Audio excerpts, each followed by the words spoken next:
Bonjour Gérard Irigoyen. Bonjour Jean-Philippe Denis. Gérard Irigoyen, professeur des universités. Gérard Irigoyen, vous avez été président de l'université Montesquieu Bordeaux 4. Vous êtes professeur émérite à l'université de Bordeaux.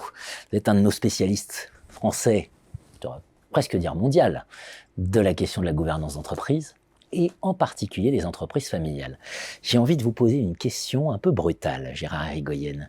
Homo economicus versus Homo familiae. Est-ce que finalement, l'entreprise familiale, elle ne remet pas en cause les postulats mêmes de raisonnement en termes de rationalité économique et la façon dont on considère l'entreprise quand on la voit avec l'œil de l'économiste? Merci pour cette entrée en matière. Je crois que vous avez dit l'essentiel en posant la question, Jean-Philippe Denis. Je me suis intéressé depuis maintenant un certain nombre d'années à la remise en cause du paradigme de rationalité qui était un des piliers de la théorie classique et néoclassique, et avec comme prototype bien sûr l'homo economicus. L'homme parfaitement rationnel, sans émotion. Calculateur. Maximisateur de son intérêt. Maximisateur de son intérêt. Pour prendre en considération les comportements réels des acteurs. Avec aussi tous les biais que la prise en compte de ces comportements accompagne, naturellement. Alors, vous me parlez de l'homo familiae. Comme vous le savez, effectivement, je me suis intéressé depuis plus de 40 ans au monde des entreprises familiales. D'emblée, même si cela mérite d'être approfondi, je vous dirais oui, je suis d'accord. L'entreprise familiale et, je dirais, le dirigeant de l'entreprise familiale, mais les membres de l'entreprise familiale en tant que communauté, homogène ou non, représentent, je dirais, effectivement, l'antithèse de ce qu'est le modèle de l'homo economicus, puisque... Identité forte, des valeurs, l'héritage, mais surtout, n'oublions pas, l'entreprise familiale peut être appréhendée comme une arène émotionnelle. C'est-à-dire, je reviens à ce qu'il faut comprendre dès le départ pour bien justifier la réponse faite à la question posée. L'entreprise familiale est à la confluence de deux mondes. Le monde de l'entreprise, plutôt caractérisé par une certaine rationalité, ne serait-ce qu'économique, poursuivant des objectifs de croissance, de maximisation du chiffre d'affaires, d'accroissement de la part de marché, que sais-je. Et puis, une famille.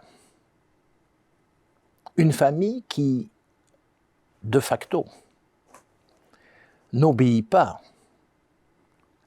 au principe de rationalité, mais d'affectivité, qui baigne donc dans l'émotionnel.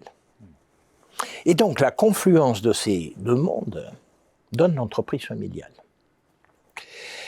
Alors, effectivement, j'ai toujours apprécié l'expression d'arène émotionnelle pour caractériser cette entreprise où les membres de la famille occupent une place importante et où, précisément, l'affect l'emporte souvent sur la rationalité des décisions. Ne serait-ce que par rapport aux objectifs assignés à l'entreprise familiale, il y a là encore une bicéphalité. On ne recherche pas forcément des objectifs de nature strictement économique, mais on recherche aussi des objectifs de nature socio-émotionnelle. L'expression même de socio-émotionnelle veut dire à elle-même que l'on n'est pas forcément dans la recherche de l'économique à tout prix, mais d'avantages ou de performances de nature autre. Oui, je crois que la distinction homo economicus, homo familiae mérite qu'on s'y arrête. Et en tout cas, permet de comprendre que le modèle de l'entreprise familiale étant lui-même, je dirais, le contre-modèle du modèle de l'économie classique. Évidemment. Qui l'aurait cru? Dès lors que l'on dit ça, ça veut dire que l'entreprise n'a pas de culture, elle est une culture. Elle est une culture. Comme nous dit Edgar Schein. C'est une culture. Et finalement, quand on est en gestion, on est forcément dans le monde de l'homo familiae. Exactement. C'est précisément, je crois, une des caractéristiques essentielles de l'entreprise familiale. Alors, il ne faut pas croire les critiques faciles qui, de ce fait, sont adressées à l'entreprise familiale. Deux choses.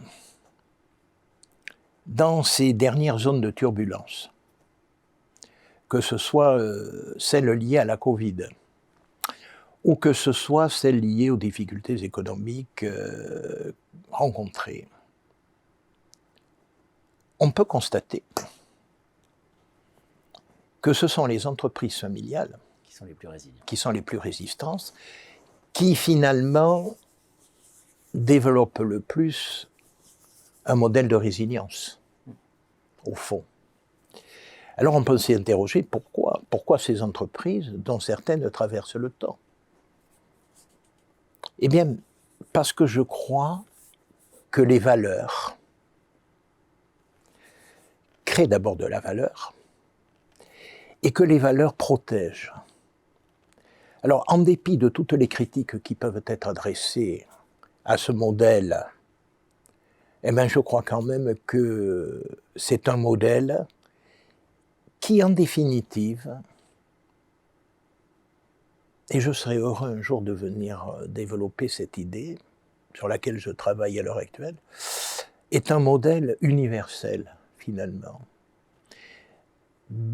Quand on prend la peine d'examiner de très près quelles sont les caractéristiques fondamentales du modèle entreprise familiale, parce que pour moi c'est un modèle, eh bien on s'aperçoit finalement que ces caractéristiques permettent en elles-mêmes d'être source de pérennité et de longévité.